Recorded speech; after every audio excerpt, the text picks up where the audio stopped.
iDriveSoCal is brought to you by the best automotive retailers from across Southern California. We consider our dealer partners friends and highly recommend them. When it's time for you to buy, just go to iDriveSoCal.com and click on dealers to get connected. Or email me and I'll personally introduce you. Tom at iDriveSoCal.com. That's Tom, T-O-M, at the letter I, drive like drive a car, SoCal like Southern California.com. Tom at iDriveSoCal.com. Now, on with the podcast. Autonomous vehicles and what the future would hold for a world where we wouldn't have to drive a vehicle. For example, maybe we wouldn't need a garage if everyone's using autonomous vehicles. At this point, really, it's all talk. No one really knows because there's so many factors that you have to look at. On the flip side, we do see a lot of auto manufacturers spending a lot of money on autonomous vehicles.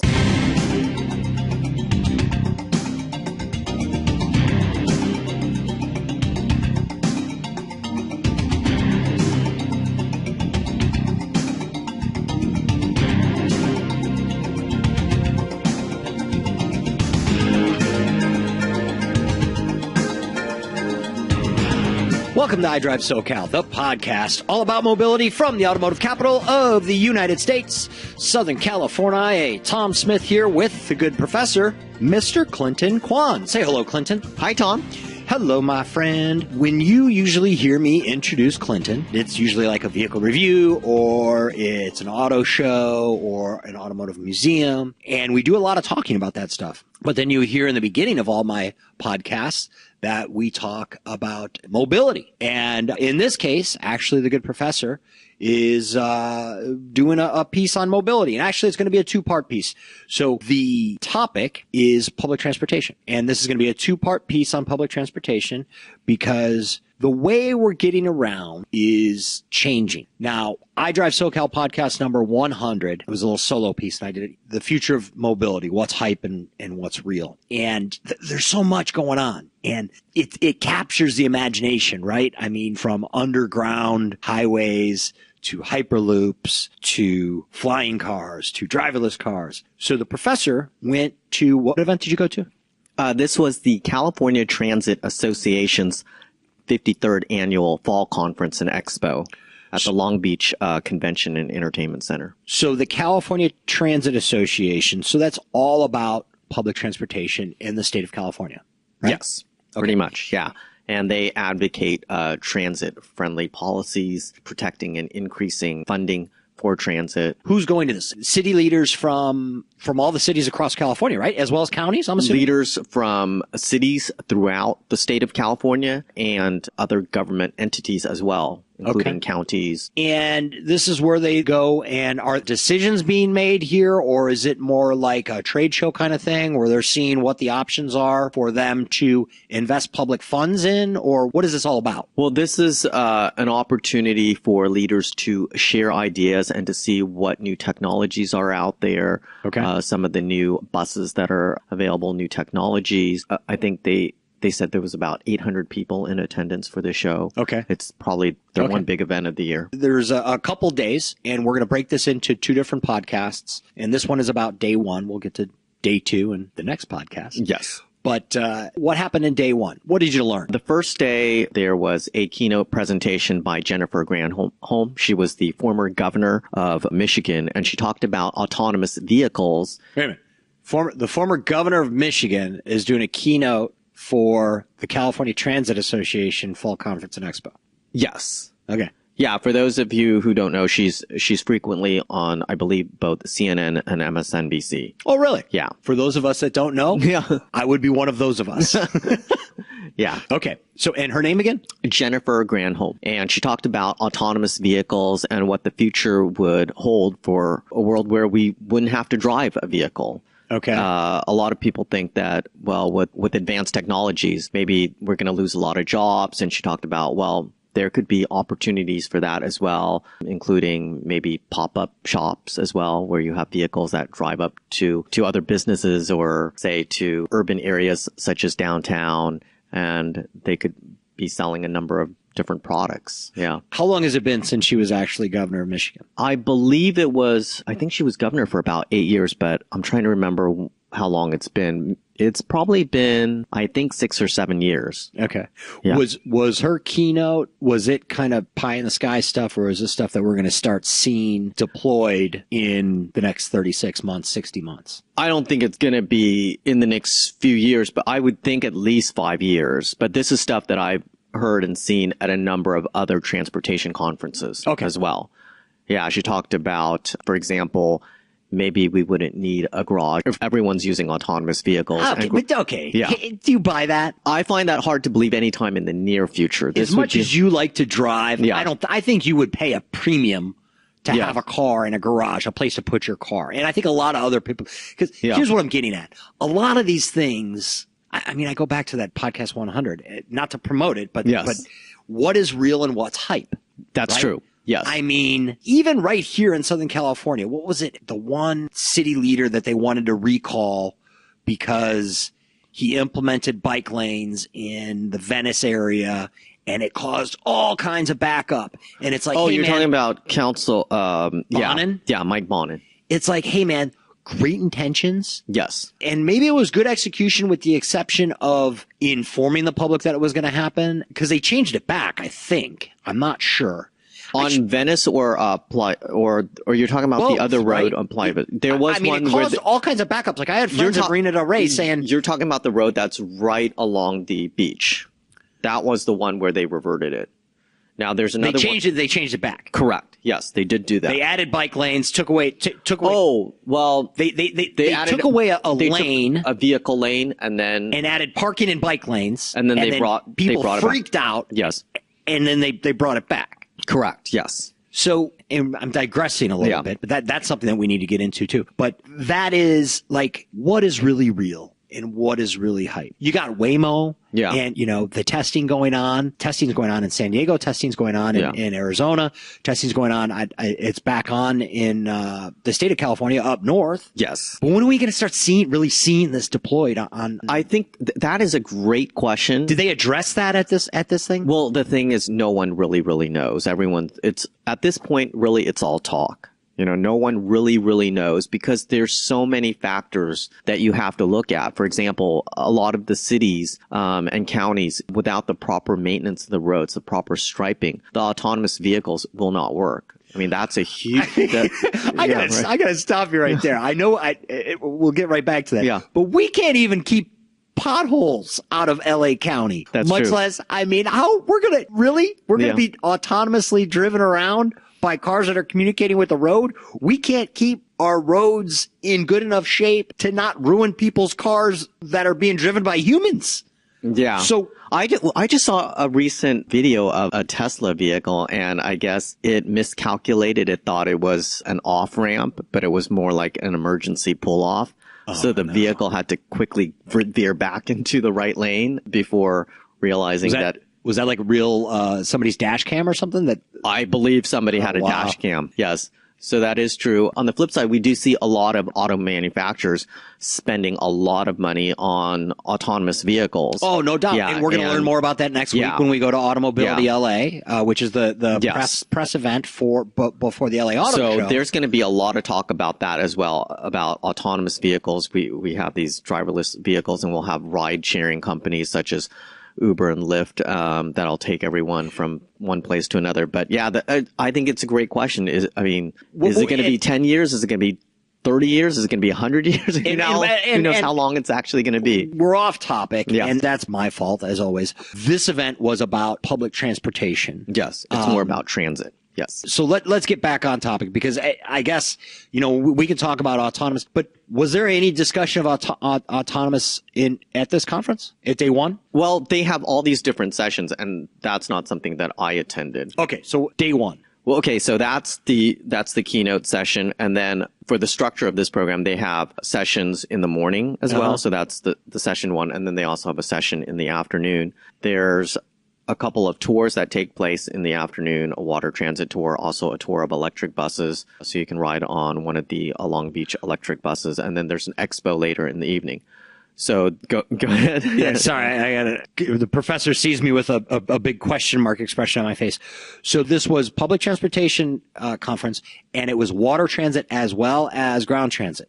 Well, that was just something that they had as a tour. So it was just a fun thing for you to do. Yeah, as, just as more an as a attendee. fun thing to do. Yes, Okay. it wasn't something that they covered, but it was something that a lot We of want to people talk about things that we can share with the iDriveSoCal audience. Yes. Not necessarily the fun stuff that you got to do as I an want to iDriveSoCal give reporter. people a feel of what the conference was like. I want to give everybody a feel for how much fun I had. So what else about the actual the event that iDriveSoCal listeners are going to possibly experience in the future of their... Well, the session I attended was marketing strategies for building ridership. So that was the first session I attended. And one of the things they talked about was really, one of the speakers was building a campaign, something that's very memorable. So one of the speakers she talked about, the slogan was set yourself free from having to own a car, set yourself free from having to deal with the high cost of parking. So is this what we as Southern California drivers are going to be solicited messaging of local public transportation soon, that we're going to be seeing these kind of ads to tell us to get out of our cars and get into buses and trains and anything else? This is one campaign slogan that's being used by one particular transit agency, but one transit agencies not only in California, but I believe throughout the country are having a hard time getting more people to ride transit. There's been a steady decline in transit ridership. Oh, really? Yes. Yeah, if you've read any of the articles in LA Times or on any other newspaper or publication, that's been a problem that we've been dealing with throughout California and nationwide. So that's why it's so important that transit agencies are looking for new and innovative ways to market and to get people to ride transit. Okay, I'm going to go off topic again for a second. Yeah. Because there's lots of reasons you don't want to ride public transportation. But I think one of them is being amongst other people and other people's stuff. And what I mean by that is the off-topic part is the idea of just renting a car on demand. Yes. Right? I don't own a car. The idea of not owning a car and either exclusively doing Uber or exclusively doing Lyft, or using the Uber app to walk up to a car and just rent it at will and live that lifestyle. I don't think that's ever going to happen for lots of people, including families and including me, including my wife. The reason being is you think about all the stuff that you have in your car right now. Yes. Can you fathom like not having your car, not having all your stuff in your car, and just like living a life of walking up to a car and waving an app over whatever, Q code or whatever, hopping in and going? I don't see that happening. And I think that's one of the things with public transportation, that some of these on-demand companies can learn from public transportation. People don't want to do that. Yes, that's true. Especially when you have a family and you've got kids and you've got the car seat and you have all these other things with you, it just makes it almost impossible. And Right. it's simply not convenient. Even for someone who's single, right? Let's say, for example, you're going to the gym or you're, say, going to a car show and then later at night you're going to a nicer event and you want to have you want to change your outfit. Yeah. Where are you going to carry that stuff? You can't carry that with you to the car show. I don't know.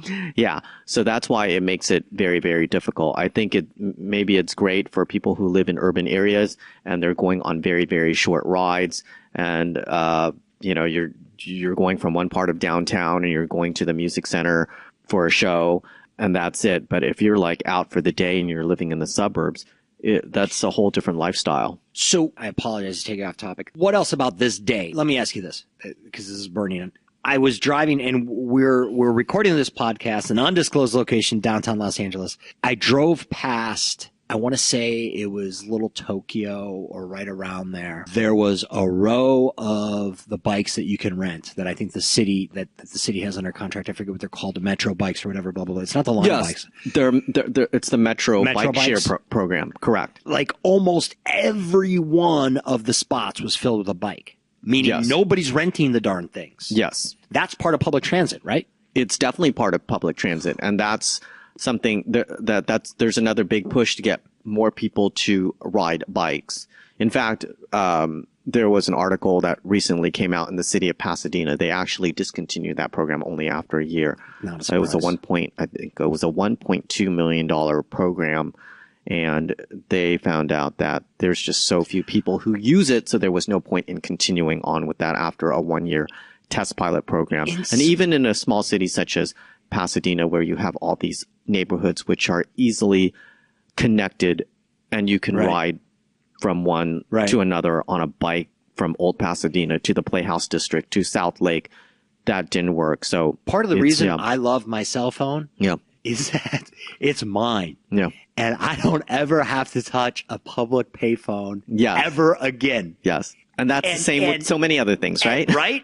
I don't want to touch the handlebars of some random bicycle. I mean, It's interesting you mentioned that because a friend of mine said the same thing, and he mentioned I don't think a lot of girls would want to do that just for the hygiene thing. yeah. I mean, now you can compare it and to... we have to be honest about this. If we're not honest about this, we're not going to get more people to ride transit. Yeah. If we don't, there's two things that we really need to talk about that no one really wants to talk about. One is safety, and the other is cleanliness. Yeah. You know, my son is 13 months old, almost 14 months old. We just took him to Disney for the first time. And even there, like, I'm looking around, and I mean, that's Disney. So, I mean, they keep, I mean, what is it, $100 a day or something like that? I mean, it's we bought the season definitely pass. around $100 We bought a the day. season pass, and they really get you for the season pass. But I mean, it's Disney. So, I mean, they're keeping it as clean as possible. They want to create that environment, and it's good. Yeah. But, Interesting. but you it's brought- Disney. It's for profit. And Yes. Go ahead. It's interesting you brought that up because I also attended the California Transit Association's fall conference last year, which took place in Riverside.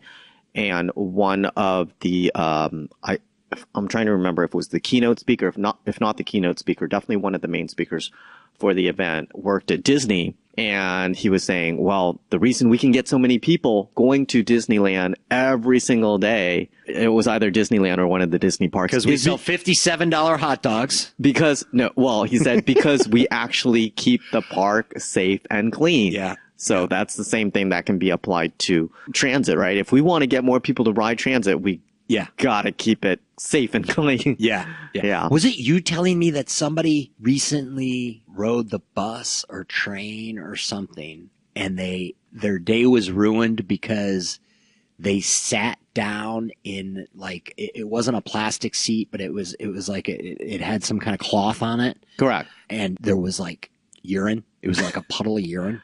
That was in the LA Times. I read that. Oh, was it in the LA Times? It was in the Los Angeles Times. I thought somebody was telling Yeah. me the story as if I didn't read it in the LA Times. Somebody was telling me the story It as was- if, as if That's where I read it. It was in the Los okay. Angeles So Times. were you telling me that? Yes. All right. I told you about it. I mean, Yeah. And the guy you said after that experience. yeah. Not doing it Okay. again. But you hit the nail on the head. So those are the two things Yeah. that we don't want to talk about. Were those things talked about? Were those issues addressed? Yes. So they have an expo there, and one of the vendors have these new type of seats, which are much easier to keep clean. It's not cloth seats. I think it's made of some sort of plastic, so it can easily be wiped down. Now the question is, I mean, how often does it get cleaned? Yeah. Because there's people going in and out constantly, right? So unless someone's cleaning it constantly, Yeah. that's the other issue. And the same thing we're going to have with the autonomous vehicles. If you've got these cars that are running 24/7 and every 10 minutes you get new people coming in there and Yeah. you don't have restrictions on who can bring food and drinks in the vehicle, Yeah. that could get very dirty too, right? Well, you know, look, that's autonomous drive, and so Uber and Lyft are working on autonomous stuff. I don't know if Lyft is, but I know Uber is for sure. And I recently did a podcast with Harry Campbell, the rideshare guy, and he has this big following of Uber and Lyft drivers, people that drive for the food delivery services like Postmates and whatnot. And he said the way that he got into that was by doing some driving on his own and then blogging about it or talking about it in Facebook groups. And, you know, one of the most elementary things is, you know, what to do when, you know, the drunk passenger vomits in your car. And it's like, okay, well now how, if you take the driver out of the equation, then what? A computer knows that a drunk person got in the back of the car and that the car needs to go into the shop for clean. I don't know. Yeah. I mean, there's a lot of things like that need to be figured out and worked on. Obviously, they're working on them, but I think we're sliding all over the topic. This wasn't the plan for this podcast. Yes. What else did you have in mind for this one? And do we even need to do a second one at this point in time? I mean, do we cover everything on this whole event? Well, I think the other thing that was really talked about during the conference was that we need to be able to make it easier for transit users to connect to other modes of transportation. Because when you're riding transit, it's not going to take you to that final destination. So that's why there's all this talk about bike share, riding scooters, walking. But yeah, okay. So this is where I think we're overthinking it. Yeah. All right. Exactly. The final mile. What are we going to do about the final mile? Oh my God. Scooters are the final mile. What about walking? Yes. Yeah. I mean, come on, just walk. Yes, just we walk. don't need technology for that. Yeah. We've had it for a long time. We've had this. It's called shoes. Yes, we've had this for all this time. That is so true. Yeah, I was talking to a friend and she's like, I don't understand it. What's the point of scooters? Why not just walk? She told me the exact same thing. Yeah. And I don't see what the advantage is. I mean, you've got these scooters. They're fun. I mean, it's a fun novelty for if you're a tourist coming to LA and you've just heard about the Marina Del Rey area or quote unquote now Venice/Silicon Beach. Yeah. And you go there and have a drink down by the ocean and enjoy the sunset and whatever, hop on a scooter. Okay. But and I'm thinking out loud right now. I was at an event a couple months back at UCLA and, there were scooters all over there, both Birds and the Lime bike scooters. Yeah. It's really popular on the west side and especially in those. But okay. So for tourists and for college kids. Yes. So for the college kids, it's replacing the Honda Spree. Yeah. That people were riding when I was in college. And I don't really see it here in downtown, quite honestly. I see it occasionally. Yeah. But not like, so I don't know. Not the way that people are talking about it. But these companies are growing like crazy. Is it real growth? That's a good question. Is it real growth or is it VC hype that's going to collapse like Groupon stock? Or is it Groupon or Living Social or both of them? Living Social. Living Social? Yes. At this point, it appears to be a lot of hype. When I was down in Long Beach for the conference, I did see a number of scooters, and some of them, they're just laying on the sidewalk. So a lot of them. The same thing that we talked about bikes, right? The cleanliness of the applies to the scooters because they're literally on the street. You're right. Yeah. And they're orphaned. I mean, the whole concept of the whatever they call the nesters, right? The people that go and pick them up in the middle of the night and to bring them back and charge them up or whatever. Yeah. However that works. I get it, but I don't get it, and time will tell. Yeah, I think a lot of people are they're trying to figure out new ways to connect people, and so yeah, at this point it's So my Bird scooter is going to help me connect with somebody? Connect you to that final mile after after you get off your after I wore a hole in my shoe, off the bus, or you get off the blue line. I don't know. All right. Okay. So I think we tore the concept of this podcast being one of two into that doesn't work. We didn't tear it. We put it together into one. So it's just one podcast, right? I guess. So, yes. So did we or did we not? We did. Okay. So what else? Is there anything else that we need to cover about the California Transit Association fall conference?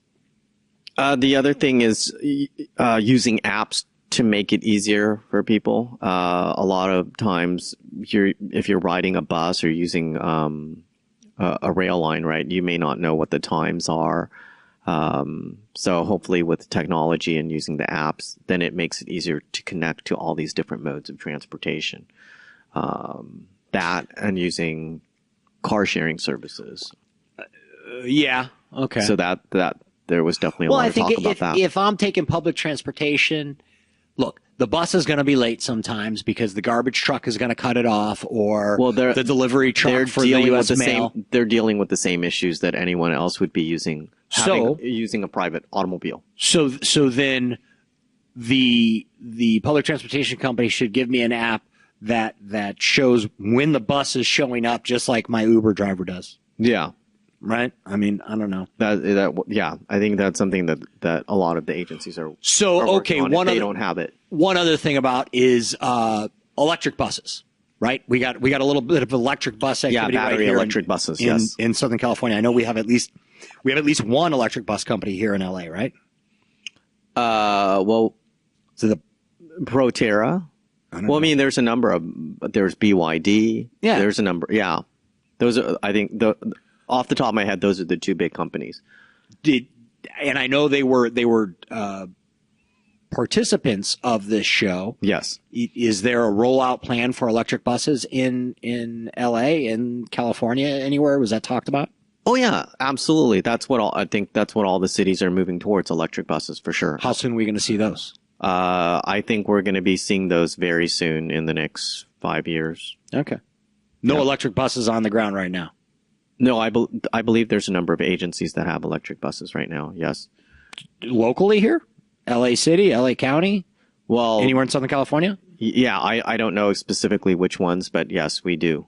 Okay. There are places that have electric buses. Yes. Okay. Yeah, I mean, we've got like 88 cities in the county of Los Angeles, just alone in the county, and then most people don't realize that we have that many cities in LA County. I didn't realize that myself. And that's just LA County. But then you look at, we also have Riverside County, San Bernardino, Orange County, Ventura County. All right. And we have a handful of electric bus companies that are working right out of Southern California. So they're working to equip the Southern California company. You know what? I emailed back and forth one of the CEOs of the electric bus companies. We need to do a story on them, either me or you. We need to get iDriveSoCal talking to some electric bus companies, see what's going on from their perspective. But all right, Professor. So at the top of this podcast, we promised it was going to be one of two. But at the bottom of this podcast, I think we're going to officially say that it's not one of two; it's one of one. Okay. Is that yes? Does that make sense? That makes sense. Okay. This is live, everybody. Yeah. We're deciding this as we speak. So, Professor, thank you as always. Unless there's anything else, are you good? I'm good. All right, excellent. For iDriveSoCal, I am Tom Smith. Thank you as always for tuning in.